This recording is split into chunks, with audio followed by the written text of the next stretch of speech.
Baik, bismillahirrahmanirrahim. Assalamualaikum warahmatullahi wabarakatuh. Selamat siang teman-teman semuanya. Yang saya hormati Bapak Dr. Haji Dadang Rahman Munandar MPD selaku dosen pengampu mata kuliah Inovasi Pendidikan. Dan juga saya ucapkan terima kasih kepada teman-teman sekalian yang sudah hadir pada perkuliahan kita siang hari ini. Izinkan kami dari kelompok 4 untuk mempresentasikan hasil diskusi kami, yaitu terkait dengan inovasi sarana dan prasarana pendidikan. Di sini kami mengambil subtema yaitu penggunaan e-learning dalam pembelajaran sesuai sebagai inovasi di bidang sarana dan prasarana pendidikan.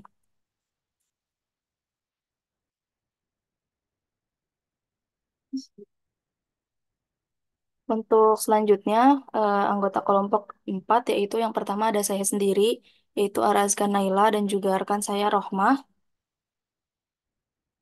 Nah, untuk pembahasan kita pada siang hari ini yaitu yang pertama, pengertian inovasi sarana serta sarana dan prasarana pendidikan. Kemudian yang kedua, pengertian e-learning dan manfaatnya bagi dunia pendidikan. Yang ketiga, e-learning sebagai inovasi di bidang sarana dan prasarana pendidikan. Kemudian yang keempat, dampak implementasi e-learning di sekolah. Baik, langsung saja kita masuk ke pembahasan yang pertama, yaitu terkait dengan pengertian inovasi serta sarana dan prasarana pendidikan. Nah, yang pertama ada definisi dari inovasi itu sendiri.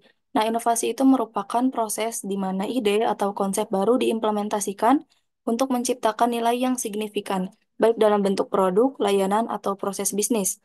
Nah, inovasi juga sering melibatkan pengembangan dan penerapan solusi kreatif untuk memecahkan masalah yang ada atau untuk memenuhi kebutuhan yang baru. Selanjutnya, eh, kita akan mengetahui apa itu sarana dan juga prasarana pendidikan. Nah, untuk sarana pendidikan sendiri merupakan segala sesuatu yang termasuk dengan perangkat, peralatan, perabot bahan yang atau bahan yang digunakan dalam proses pendidikan. Nah, untuk prasarana sendiri itu merupakan prasarana pendidikan sendiri merupakan alat-alat yang secara tidak langsung dapat menunjang tercapainya tujuan pembelajaran atau tujuan pendidikan. Nah, di sini prasarana dan fasilitas fisik suatu lembaga pendidikan memegang peranan sangat penting dalam menyediakan lingkungan belajar yang kondusif bagi peserta didik. Hal ini dapat berdampak pada kualitas pendidikan, kinerja siswa, dan juga budaya sekolah secara keseluruhan. Nah, untuk standar dari sarana dan prasarana pendidikan sendiri tercantum dalam Peraturan Kemendikbudristek nomor 22 tahun 2023 tentang sarana dan prasarana pendidikan yang menyebutkan bahwa standar sarana dan prasarana pendidikan adalah kriteria minimal sarana dan prasarana yang harus tersedia pada satuan pendidikan dalam penyelenggaraan pendidikan. Selanjutnya ada klasifikasi dari sarana pendidikan dan juga prasarana pendidikan. Nah, di sini sarana pendidikan diklasifikasikan menjadi tiga. Yang pertama, habis atau tidaknya setelah dipakai. Nah, contohnya kertas, spidol, tinta. Nah, itu salah satu sarana yang habis dipakai. Nah, untuk komputer, atlas, globe, dan lain sebagainya, itu merupakan sarana yang tidak habis dipakai, tidak habis setelah dipakai. Kemudian yang kedua ada bergerak atau tidaknya. Contohnya yaitu ruang kelas, ruang UKS, kendaraan operasional sekolah, dan lain sebagainya. Nah, selanjutnya ada yang hubungannya dengan pembelajaran. Nah, ini dibagi lagi menjadi tiga, yaitu yang pertama ada alat pelajaran. Alat pelajaran ini contohnya yaitu spidol, papan tulis, dan lain sebagainya. Nah, untuk yang kedua yaitu alat peraga. Alat peraga ini bisa berupa alat peraga matematika, alat peraga pembelajaran lainnya dalam menunjang proses pembelajaran. Nah, selanjutnya ada media pengajaran. Untuk media pengajaran sendiri itu ada tiga jenis media, yaitu media audio, visual, dan juga audio visual. Yang selanjutnya yaitu ada prasarana pendidikan. Nah, prasarana pendidikan diklasifikasikan menjadi dua bagian, yaitu yang pertama digunakan secara langsung pada saat pembelajaran, contohnya yaitu ruang perpustakaan, ruang laboratorium, dan lain sebagainya. Nah, yang kedua itu tidak digunakan secara langsung pada saat pembelajaran, tetapi menunjang proses pembelajaran di sekolah, contohnya yaitu kantin, lapangan, area parkir, dan lain sebagainya. 。 . 。 . 。 . 。 . 。 . 。 . 。 . 。 . 。 . 。 . 。 . 。 . 。 . 。 . 。 . 。 . 。 . 。 . 。 . 。 . 。 . 。 . 。 . 。 . 。 . 。 . 。 . 「Nah, yang selanjutnya ada pengertian e-learning dan manfaatnya bagi dunia pendidikan. Menurut Purmaningsih dan juga Miranda tahun 2021, e-learning merupakan pendekatan pembelajaran dengan menggunakan komputer yang dihubungkan ke internet yang nantinya siswa dapat memperoleh bahan ajar yang sesuai kebutuhan. Nah, e-learning ini merupakan salah satu sarana pendidikan yang masuk ke dalam media pengajaran gitu ya. Bisa berbentuk medianya audio, visual, ataupun audio visual. Nah, e-learning atau pembelajaran elektronik telah menjadi salah satu inovasi penting dalam dunia pendidikan. Dengan seiring kemajuan teknologi informasi dan komunikasi, e-learning telah memberikan cara yang lebih fleksibel dan efisien untuk belajar dan mengajar. Baik, untuk materi selanjutnya terkait dengan manfaat e-learning akan disampaikan oleh rekan saya, Rohmah. Kepada Rohmah, saya persilahkan. Baik, terima kasih moderator. Selanjutnya di sini ada manfaat dari e-learning itu sendiri. E-learning adalah suatu sistem atau konsep pendidikan yang memanfaatkan teknologi informasi dalam proses belajar. Manfaatnya ada 6. Yang pertama yaitu fleksibel. E-learning itu lebih fleksibel dalam pembelajaran karena dapat dilakukan dari mana saja dan kapan saja. Lalu yang kedua, efisiensi biaya, di mana biaya yang dikeluarkan untuk belajar elektronik itu tidak banyak. Lalu yang ketiga, ada global audience, atau menjangkau peserta didik dalam cakupan yang luas, karena bisa diakses melalui internet atau online. Lalu yang keempat, belajar mandiri. E-learning memberi kesempatan bagi peserta didik secara mandiri. Yang kelima, yaitu meningkatkan kognisi, di mana dapat meningkatkan kemampuan berpikir dan menambah materi peserta didik. Lalu yang terakhir yaitu penerapan teknologi, meningkatkan kemampuan eh, peserta didik dalam menggunakan teknologi. Boleh di next.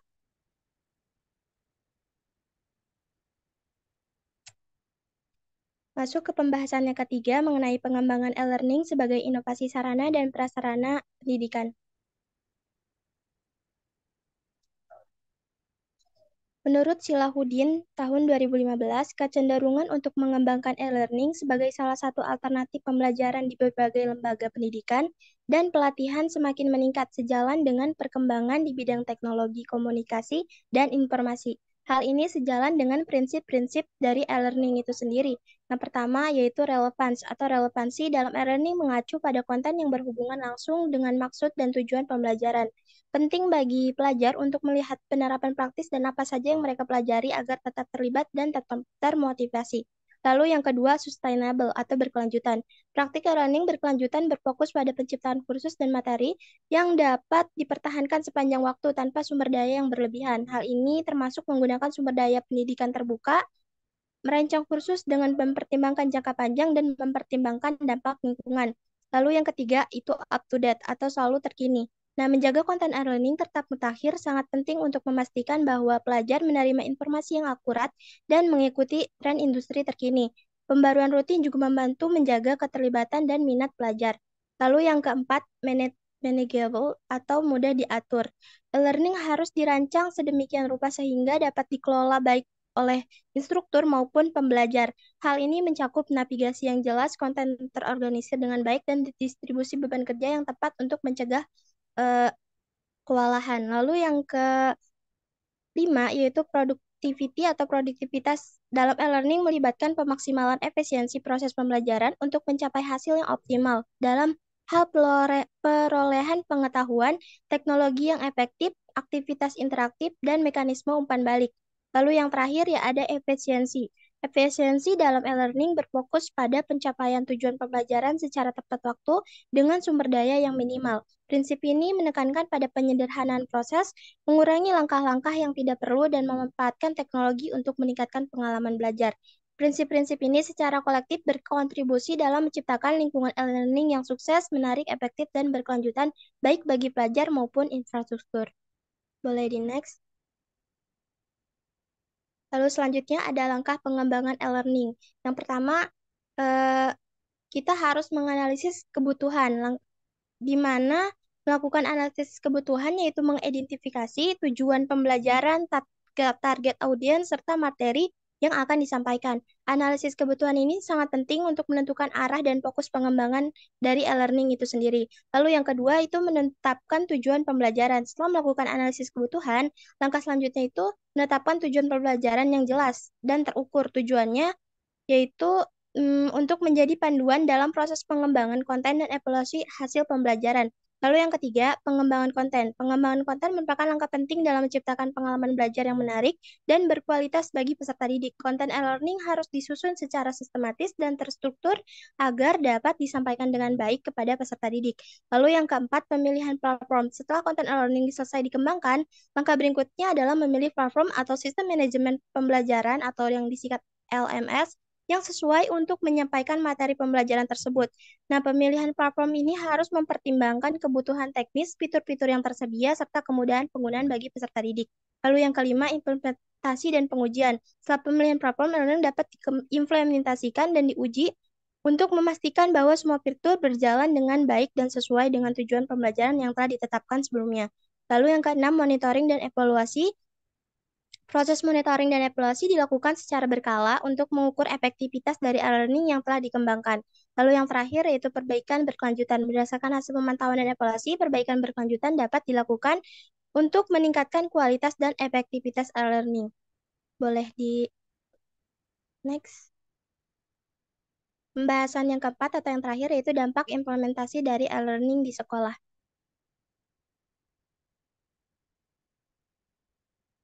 Boleh di next. Nah, dampak e-learning atau pembelajaran elektronik telah memberikan dampak yang signifikan dalam dunia pendidikan. Salah satu dampak utamanya yaitu peningkatan aksesibilitas terhadap pendidikan, di mana melalui e-learning siswa dapat mengakses materi pembelajaran kapan saja dan di mana saja tanpa terbatas pada batasan geografis atau waktu. Hal ini memungkinkan siswa yang sebelumnya kesulitan untuk mengakses pendidikan formal seperti orang dewasa yang bekerja penuh waktu untuk tetap belajar dan meningkatkan keterampilan mereka. Lalu yang kedua, itu memungkinkan interaksi guru dan siswa yang lebih baik, di mana dengan adanya platform online, guru dapat memberikan umpan balik secara langsung kepada siswa, memfasilitasi diskusi kelompok, dan menyediakan bahan pembelajaran tambahan dengan lebih mudah. Lalu yang terakhir yaitu e-learning eh, berdampak pada peningkatan hasil belajar siswa, di mana berbagai penelitian juga menunjukkan bahwa penggunaan teknologi dalam pembelajaran dapat meningkatkan tingkat retensi informasi, motivasi belajar, dan kemampuan pemecahan masalah siswa dengan adanya beragam sumber belajar online yang interaktif dan menarik. Jadi siswa cenderung lebih bersemangat untuk belajar dan mencapai hasil belajar yang lebih baik. Boleh di next. Dalam e-learning ada tantangan tersendiri dalam penerapannya, yaitu yang pertama infrastruktur teknologi, di mana infrastruktur teknologi yang memadai sangat penting untuk mengimplementasi e-learning yang efektif, termasuk konektivitas internet yang andal, perangkat keras, dan layanan dukungan teknis. Yang kedua, kesenjangan digital, kesenjangan dalam akses terhadap teknologi dan keterampilan literasi digital dapat memperluas kesenjangan digital di kalangan pelajar sehingga membatasi partisipasi yang adil dan dalam inisiatif e-learning. Lalu yang ketiga, keterlibatan dan motivasi. Mempertahankan keterlibatan dan motivasi belajar dalam lingkungan pembelajaran virtual dapat menjadi tantangan karena faktor-faktor seperti gangguan, kurangnya interaksi sosial, dan terbatasnya mekanisme umpan balik. Dan yang terakhir yaitu kurangnya literasi digital. Mungkin cukup sekian yang dapat saya sampaikan. Saya kembalikan kepada moderator. Baik, terima kasih kepada Teh Rohma yang telah menyampaikan materinya tadi.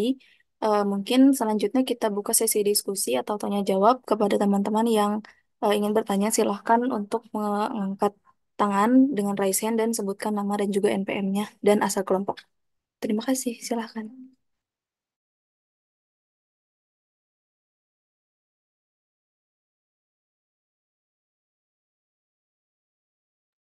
Baik, apakah masih ada lagi yang mau mengangkat tangan?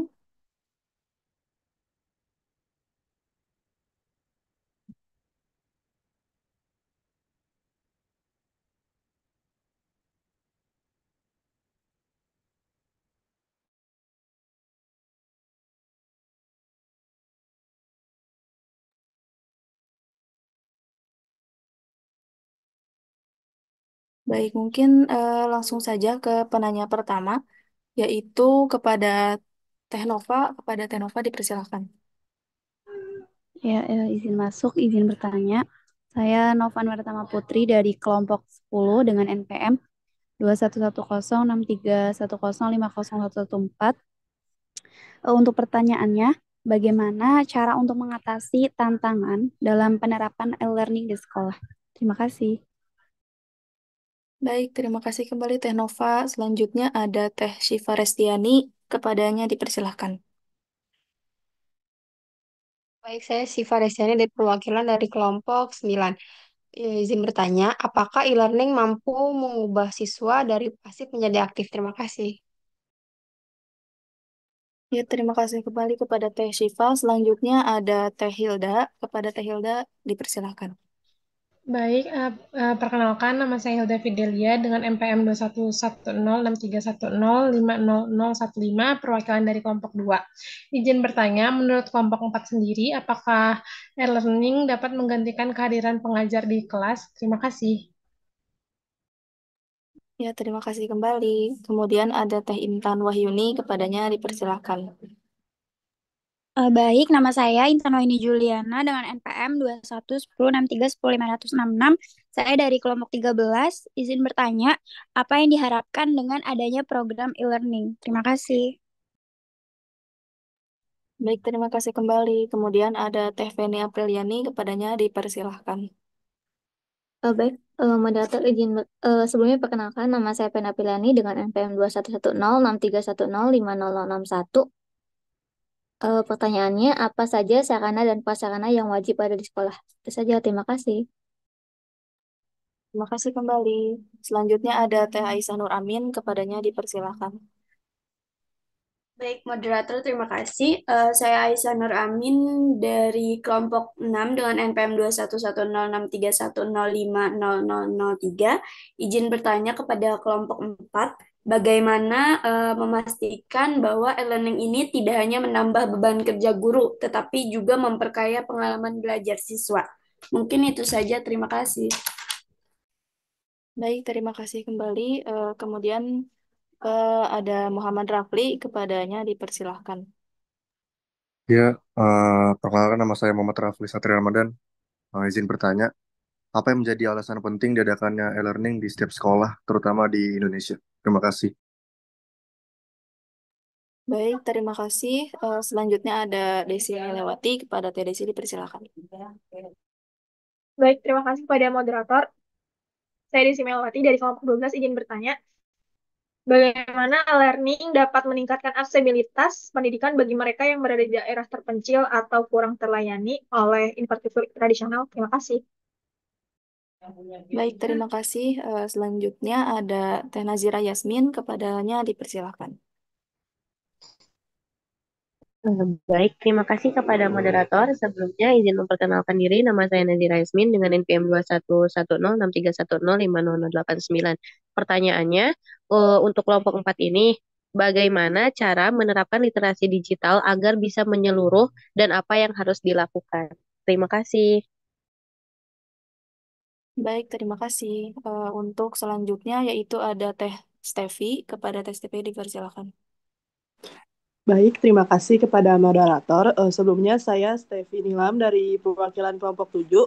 Izin bertanya kepada kelompok 4. Untuk pertanyaannya, apa saja manfaat dari penggunaan e-learning bagi pendidikan? Terima kasih.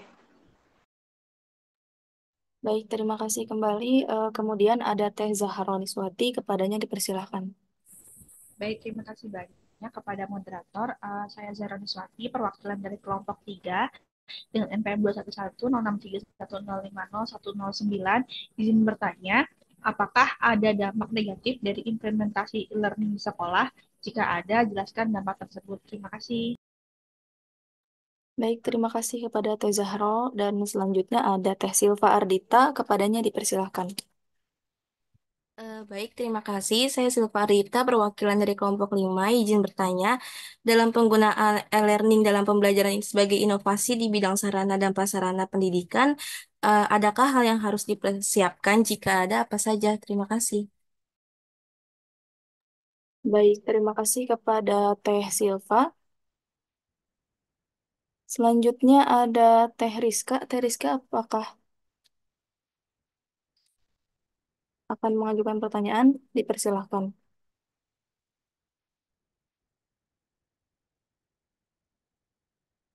Oke, baik. Mungkin sudah semuanya ya disampaikan.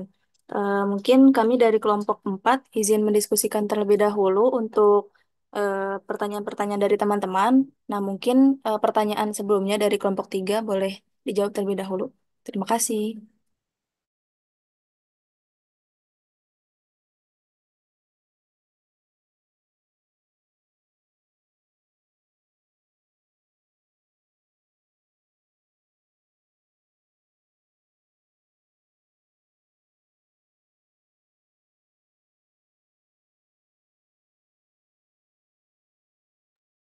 Baik, izin masuk kembali teman-teman. Saya dari kelompok 4, perwakilan dari kelompok 4, mungkin kami akan menjawab dari beberapa pertanyaan dari teman-teman yang telah disebutkan tadi. Nah, di sini saya akan menjawab pertanyaan dari Teh Zahroniswati, yaitu dari kelompok 3, yaitu pertanyaannya adalah, apakah ada dampak negatif dari implementasi e-learning di sekolah? Dan jika ada, jelaskan dampak tersebut. Nah, untuk dampak negatif dari implementasi e-learning tentu saja ada, yaitu di antaranya yang pertama, kecenderungan menggunakan teknologi dalam berbagai hal, sehingga lunturnya budaya literasi dan juga numerasi secara konvensional sebagai pemahaman konsep yang mendasar bagi siswa. Selanjutnya, yang kedua, ada kecenderungan menggunakan teknologi yang juga nantinya akan berdampak pada kesehatan peserta didik juga gitu, karena penggunaan teknologi itu kan bisa melalui gadget dan lain sebagainya, yang nantinya akan menimbulkan apa namanya, kalau dilakukan terus-menerus akan menimbulkan dampak yang kurang baik bagi kesehatan. Nah, selanjutnya berkurangnya interaksi juga antar siswa maupun siswa dengan pengajar. Kemudian yang keempat, keterbatasan internet di beberapa wilayah juga menjadi salah satu kendala, khususnya di daerah 3T, yaitu tertinggal, terdepan, dan juga terluar. Jadi, sulitnya akses menuju daerah-daerah yang jauh dari perkotaan membuat implementasi e-learning ini belum bisa dirasakan oleh seluruh apa namanya masyarakat di wilayah tanah air. Kemudian kurangnya pemahaman materi dan juga pemahaman konsep materi pembelajaran dan juga minimnya pengawasan dalam belajar. Nah, yang ketujuh selanjutnya sulitnya mengajarkan pendidikan kepribadian yang baik melalui media digital sebab kodratnya pelajar bukan hanya harus berilmu pengetahuan dan juga cerdas, namun yang lebih utama adalah akhlaknya yaitu untuk santun dan juga beradab gitu sehingga dapat disebut sebagai seseorang yang berpendidikan. Nah, melalui e-learning atau implementasi pembelajaran melalui media digital ini sulit untuk mendidik siswa secara langsung gitu karena itu adalah pemanfaatan dari teknologi sendiri bukan dari eh, antar manusia seperti itu. Mungkin seperti itu jawabannya Teh Zahro. Apakah eh, terjawab? Sudah, Teh. Terima kasih banyak atas jawabannya. Terima kasih kembali. Mungkin pertanyaan selanjutnya akan dijawab oleh rekan saya, Rohmah ya. Kepadanya dipersilahkan. Baik, terima kasih Tara. Saya izin menjawab pertanyaan dari Teh Syifa Restiani Hidayat dari kelompok 9, yaitu pertanyaannya, apakah e-learning mampu mengubah siswa dari pasif menjadi aktif? Jelaskan, e-learning itu dapat mengubah siswa dari pasif menjadi aktif karena di dalam e-learning itu tidak ada waktu dan ruang, sehingga siswa yang pasif memiliki banyak waktu untuk bisa berpartisipasi dalam kegiatan pembelajaran. E-learning itu sendiri memberikan kesempatan kepada siswa untuk menjadi aktif dengan cara memungkinkan akses materi pembelajaran secara fleksibel kapan saja dan di mana aja. Nah, hal ini tuh bisa membantu mengatasi pembelajaran pasif yang terbatas oleh ruang dan waktu. Selain itu, konten pembelajaran multimedia dalam e-learning seperti video, audio, dan gambar membuat pembelajaran menjadi lebih menarik dan sesuai dengan preferensi siswa yang beragam. Fasilitas diskusi online dalam e-learning juga memungkinkan siswa berpartisipasi dalam bidang interaktif, bertukar gagasan, berbagi pemahaman, dan berdiskusi konsep-konsep pembelajaran. Jadi dengan adanya penilaian berbasis teknologi seperti kuis online dan tugas interaktif, siswa dapat terlibat aktif dalam proses evaluasi pembelajaran. Nah, kolaborasi antar siswa melalui fasilitas kolaborasi dalam e-learning juga menciptakan lingkungan belajar yang kolaboratif dan mendorong keterlibatan antar siswa, sehingga siswa dapat terlibat aktif dalam meningkatkan pemahaman mereka. Mungkin cukup sekian jawaban dari saya. Bagaimana Teh Syifa? Apakah terjawab? Sudah terjawab, Teh. Terima kasih. Baik, terima kasih kembali. Selanjutnya, saya akan menjawab pertanyaan dari Teh Intan Wahyuni dari kelompok 13. Pertanyaannya yaitu apa yang diharapkan dengan adanya program e-learning? Sepengetahuan saya, harapan dengan diterapkannya program e-learning itu yaitu memberikan kemudahan dalam menyelaraskan kemajuan teknologi yang berkembang pesat. Hal ini mengarah pada lingkungan pembelajaran yang sekarang, yaitu serba berbasis teknologi, di mana perkembangan teknologi yang pesat mengharuskan terciptanya keterampilan yang lebih efisien dalam bidang pendidikan. Guru dan siswa dituntut untuk maju dan bereksplorasi dalam memahami peran teknologi yang ada.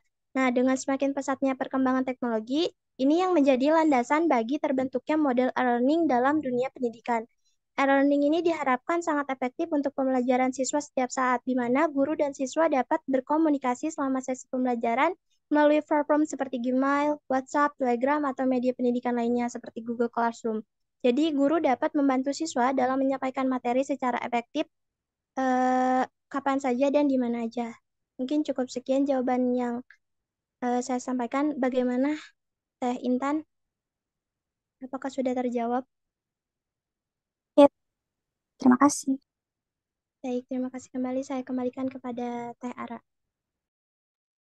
Baik, sebelumnya terima kasih kepada Teh Rohma atas jawaban-jawaban dari pertanyaannya. Mungkin cukup sekian dari kelompok 3. Mohon maaf hanya bisa menjawab beberapa pertanyaan dari teman-teman. Mungkin kami juga minta maaf bila ada kesalahan dalam penyampaian, perkataan, dan juga perbuatan. Mungkin cukup sekian yang dapat kami sampaikan. Saya tutup. Wassalamualaikum warahmatullahi wabarakatuh. Terima kasih semuanya.